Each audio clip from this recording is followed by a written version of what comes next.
안녕하세요. 삶의 깊은 의미와 영적 여정을 함께 탐구하는 시간입니다. 오늘 우리는 신앙의 여정에서 가장 근본적이고 중요한 한 가지에 대해 이야기 나누고자 합니다. 이 은혜로운 나눔을 시작하기에 앞서 잠시 여러분의 도움이 필요합니다. 이 영상에 구독과 좋아요를 눌러주시면 이 축복의 메시지가 더 많은 영혼에게 전달될 수 있습니다. 하나님의 귀한 말씀을 나누는 일에 동참해 주시는 모든 분들께 주님의 평화가 가득하기를 기도합니다. 저는 밤에 잠자리에 들 때 그분의 임재를 의식할 때까지 조용히 누워있는 것을 좋아합니다. 이것은 제가 하루 중 여러 순간에 의식적으로 훈련하는 습관입니다. 그 전에는 주님이 함께 계시지 않았다는 뜻이 아닙니다. 하지만 제가 그분의 함께하심을 분명히 인지할 때 저는 모든 면에서 더 나아집니다. 생각이 더 명료해지고 용기는 더 커지며 믿음은 더욱 강건해집니다. 그저 주님이 나와 함께하신다는 사실에 제 마음을 계속 연결하기만 하면 됩니다. 제 안에서 뜨겁게 타오르는 애정의 마음, 바로 그것이 제가 주님을 인식하는 방식입니다. 저는 그저 제 모든 주의를 그분께로 돌립니다. 그러면 놀라운 일이 일어납니다. 바로 그분의 임재를 생생하게 느끼게 되는 것입니다. 시편 27편에서 다윗은 이렇게 고백합니다. 내가 여호와께 바라는 한 가지 일 그것을 구하리니 곧 내가 내 평생에 여호와의 집에 살면서 여호와의 아름다움을 바라보며 그의 성전에서 사모하는 그것이라. 잠시 이 고백에 머물러 봅시다. 내가 바라는 한 가지 일. 오늘날 수많은 걱정과 계획 속에서 살아가는 우리의 삶에는 수천 가지의 일들이 벌어지고 있습니다. 만약 이 모든 것을 단 하나의 가장 중요한 것으로 줄일 수 있다면 그것은 바로 이것이어야 합니다. 나를 이끄는 단 한 가지는 바로 하나님의 나타나신 임재 안에 거하며 그분의 아름다움을 보는 것입니다. 이보다 덜한 그 어떤 것도 우리에게 온전한 만족을 줄 수 없습니다. 기억하십시오. 우리는 본래 하나님의 임재를 담는 그릇으로 창조되었습니다. 성경은 모든 사람이 죄를 범하였음에 하나님의 영광에 이르지 못하더니 라고 말합니다. 이 말씀은 우리가 본래 하나님의 형상대로 창조되었을 때 전능하신 하나님의 나타나신 임재 안에서 살고 거하며 그분과 동행하도록 지어졌다는 것을 의미합니다. 우리의 삶은 하나님이 우리와 함께하심으로 구별되도록 되어 있었습니다. 신약에서 예수님이 나타나실 때 그분의 이름은 임마누엘이었습니다. 바로 하나님이 우리와 함께 계시다는 뜻입니다. 이것이야말로 우리를 세상의 다른 모든 이들과 구별짓는 가장 중요한 표식입니다. 모세는 출애굽기에서 이 점을 분명히 합니다. 우리가 이 땅의 다른 모든 민족과 다른 점이 무엇입니까? 그것은 바로 주께서 우리와 함께 하시는 것이 아닙니까? 우리의 재능이나 통찰력, 혹은 우리가 가진 다른 어떤 좋은 것들이 우리를 특별하게 만드는 것이 아닙니다. 물론 그런 것들도 귀하지만 그것들은 부차적인 문제입니다. 진짜 핵심 질문은 이것입니다. 누가 당신과 함께하고 있습니까? 이제 출애굽기 33장으로 가보겠습니다. 이곳에는 구약에서 제가 가장 사랑하는 이야기 중 하나가 담겨 있습니다. 바로 모세가 주님을 대면하고 그분의 영광을 보고자 했던 간절한 이야기입니다. 33장 7절은 이렇게 시작합니다. 모세가 항상 장막을 취하여 진 밖으로 쳐서 진과 멀리 떠나게 하고 회막이라 이름하니 여호와를 앙모하는 자는 다 진 바깥 회막으로 나아가며 여기서 우리가 주목할 점이 있습니다. 주님을 찾고자 하는 마음을 굳게 정하면 정할수록 우리는 필연적으로 무리를 떠나야 할 때가 온다는 것입니다. 물론 함께 모여드리는 공동의 기도도 소중합니다. 하지만 진정한 영적 돌파는 각 개인의 뜨거운 열정에서 비롯되는 경우가 많습니다. 11절을 보면 놀라운 장면이 나옵니다. 사람이 자기의 친구와 이야기함 같이 여호와께서는 모세와 대면하여 말씀하시며 모세는 진으로 돌아오나 눈의 아들 젊은 수종자 여호수아는 회막을 떠나지 아니하니라. 이 구절은 이스라엘을 약속의 땅으로 이끌 지도자의 역할을 물려받게 될 여호수아에 대해 많은 것을 말해줍니다. 그는 성취와 약속의 자리로 이스라엘을 이끌 군사적 지도자이기 이전에 임재의 사람이었습니다. 그는 하나님의 임재를 너무나도 사모하여 그 자리를 떠날 줄 몰랐던 것입니다. 다윗 왕 역시 위대한 전사이자 동시에 하나님의 임재를 갈망했던 사람이었습니다. 여호수아 또한 수많은 민족을 상대로 승리의 전쟁을 이끈 탁월한 전략가였지만 그의 정체성의 핵심은 임재의 사람이라는 것이었습니다. 이것은 단지 남성에게만 국한된 이야기가 아닙니다. 하나님의 임재를 사모하는 열정은 성별을 초월하여 모든 믿는 자에게 필요한 가장 강력한 힘입니다. 이제 12절부터 모세의 기도를 들어보겠습니다. 모세가 여호와께 아뢰되 보시옵소서 주께서 내게 이 백성을 인도하여 올라가라 하시면서 나와 함께 보낼 자를 내게 지시하지 아니하시나이다. 주께서 전에 말씀하시기를 나는 이름으로도 너를 알고 너도 내 앞에 은총을 입었다 하셨사온즉 내가 참으로 주의 목전에 은총을 입었사오면 원하건대 주의 길을 내게 보이사 내게 주를 알리시고 나로 주의 목전에 은총을 입게 하시며 이 족속을 주의 백성으로 여기소서. 저는 모세의 이 기도를 정말 사랑합니다. 원하건대 주의 길을 내게 보이사 내게 주를 알리소서. 젊은 시절 이 구절을 처음 읽었을 때 저 역시 이 기도를 드려야겠다고 다짐했고 수년 동안 제 개인적인 기도 제목이 되었습니다. 시편에는 이런 말씀이 있습니다. 이스라엘은 하나님의 행적을 알았으나 모세는 그분의 길을 알았다. 이 둘의 차이는 무엇일까요? 행적은 하나님이 하신 일들, 즉 기적이나 공급하심 같은 결과물에 대한 것입니다. 반면 길은 그분의 성품, 그분의 방식, 그분이 어떤 분이신지에 대한 것입니다. 감사는 하나님의 행적에 대한 우리의 반응입니다. 그분이 우리를 치유하셨을 때, 우리에게 필요한 것을 공급하셨을 때 우리는 감사합니다. 그러나 찬양은 하나님의 길, 즉 그분의 존재 자체에 대한 우리의 반응입니다. 우리는 그분이 공급자이심을 찬양하고 치유자이심을 높여드립니다. 우리는 그분의 인격과 성품 속으로 더 깊이 들어가는 것입니다. 모세가 주의 길을 내게 보이소서라고 기도했을 때 그는 단순히 신학적 지식을 더 얻기 위함이 아니었습니다. 하나님께서 당신의 성품의 한 측면을 우리에게 나타내실 때 그것은 언제나 우리를 만남과 경험으로 초대하는 손짓이기 때문입니다. 아브라함이 아들 이삭을 제단에 바치려 했을 때 하나님은 자신을 여호와 이레, 즉 공급하시는 하나님으로 나타내셨습니다. 그것은 아브라함의 신앙 고백을 더 멋지게 만들기 위함이 아니었습니다. 그에게는 실제로 재물이 필요했기 때문입니다.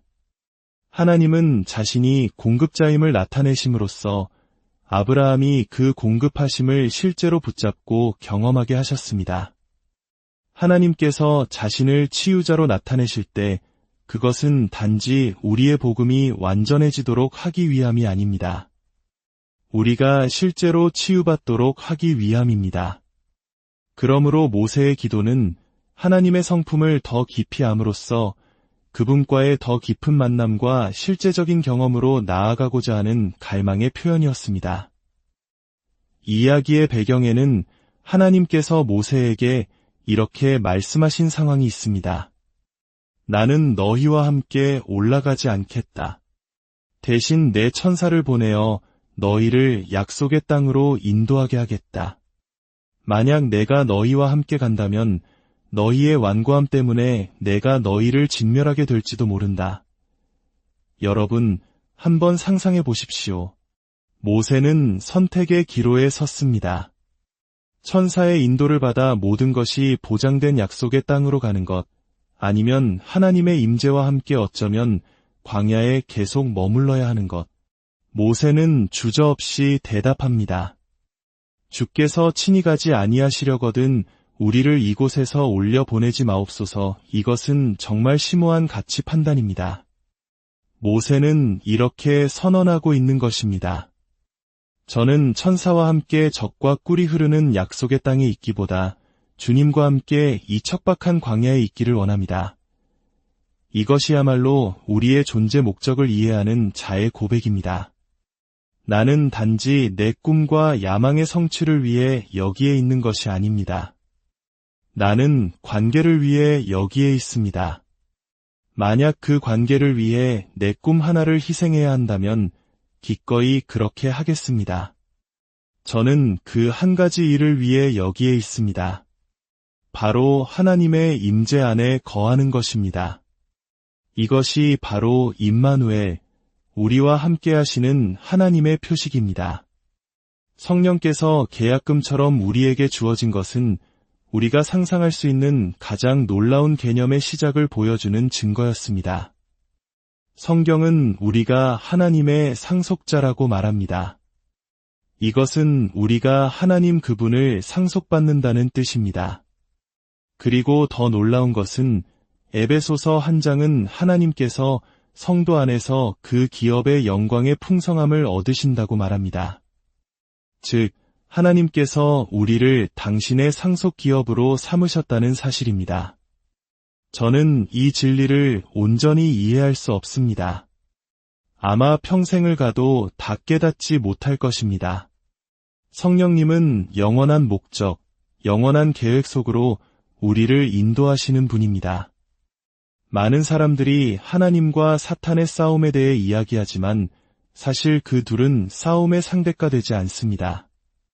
하나님의 입김 한 번이면 모든 악의 세력은 사라질 수 있습니다. 악의 왕국이 아직 존재하는 이유는 그것이 바로 우리가 영혼 속에서 다스리고 통치하는 법을 배우는 훈련 학교이기 때문입니다. 우리는 매일의 삶 속에서 믿음과 순종의 결정을 통해 훈련받고 있습니다.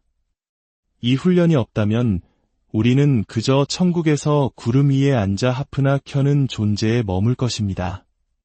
그러나 그것은 우리를 향한 하나님의 계획이 결코 아닙니다.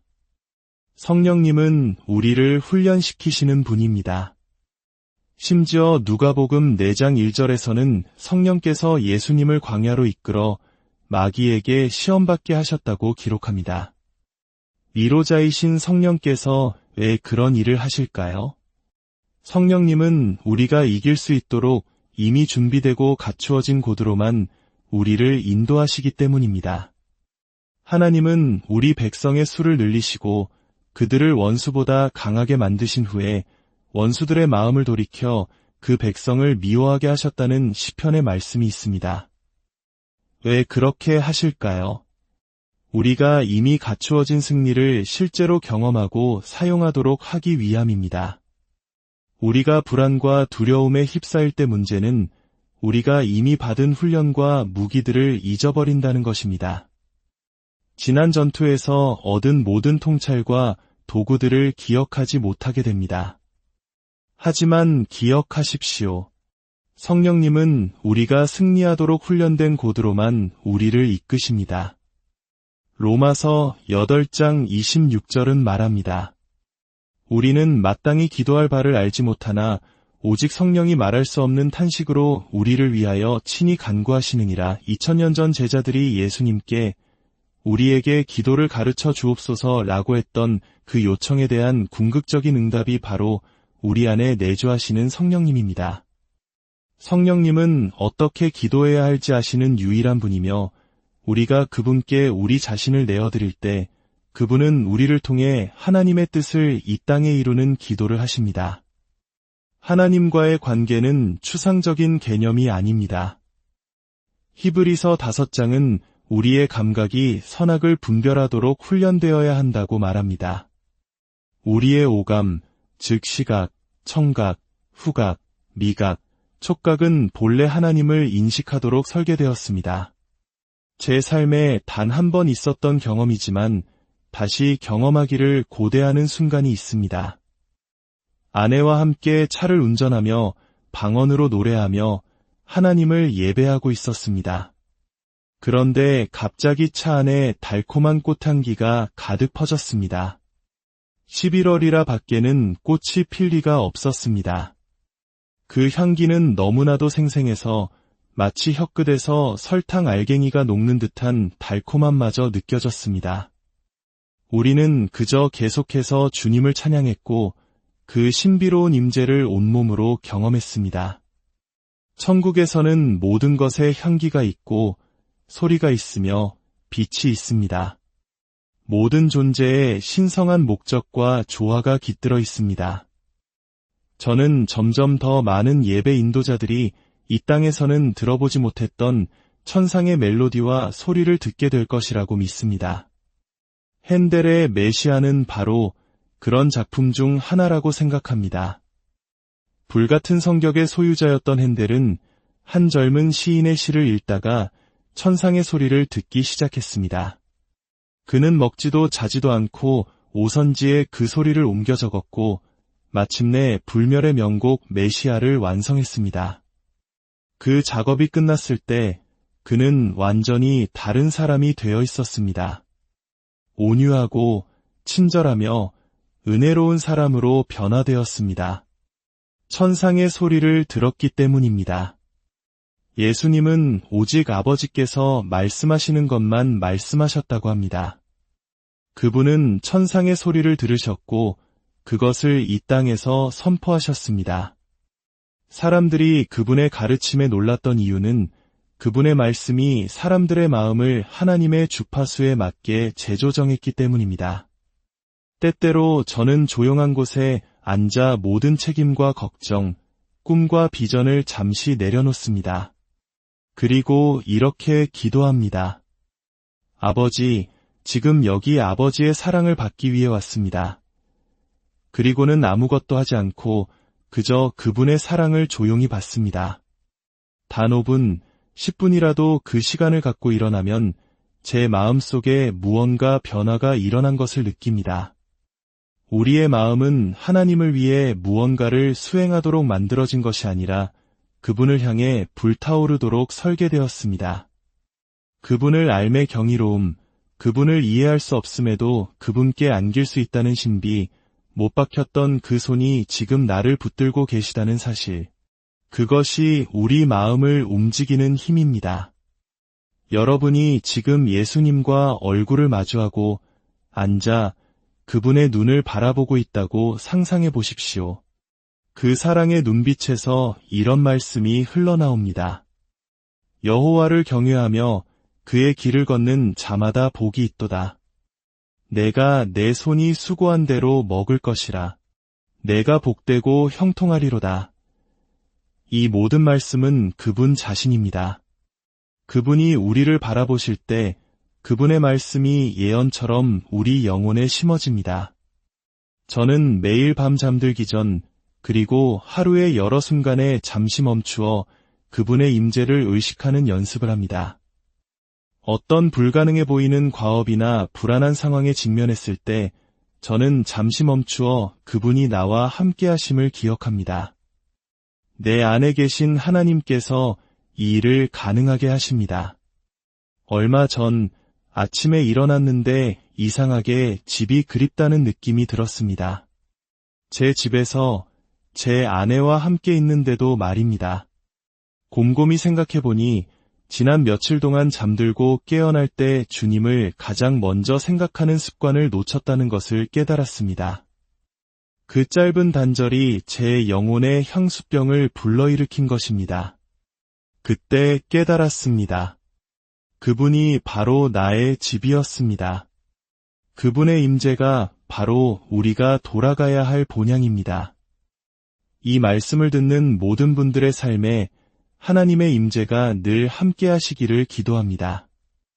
여러분의 마음이 다른 어떤 것을 위해서가 아니라 오직 주님 한 분을 향한 사랑으로 뜨겁게 타오르기를 축복합니다. 여러분의 모든 걸음에 주님의 평안이 함께 하시